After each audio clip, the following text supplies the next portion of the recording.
Шымкент жыл санап шырайланып келеді, ал биыл қала тіпті ерекше құлпыра түскен секілді. Шаһар көшелеріне 1 миллион түптен аса түрлі гүл егілді. Соның 25 мың түбін нөмір 89 мектептің оқушылары өздерінің жылыжайында өсіріп, қаланың коммуналдық қызметіне тапсырыпты. Бұл ел тәуелсіздігінің 25 жылдық мерейтойына арналған оқушылардың сыйы. Мектептің іргесінде 3 соттық жерде жылыжай бар.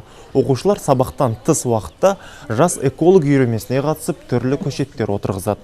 Оны өсіріп, тәжірибе жасайды. Мұның пайдасы көп болып тұр. Оқушылар талай рет биология пәнінің олимпиадасынан жеңімпаз болған.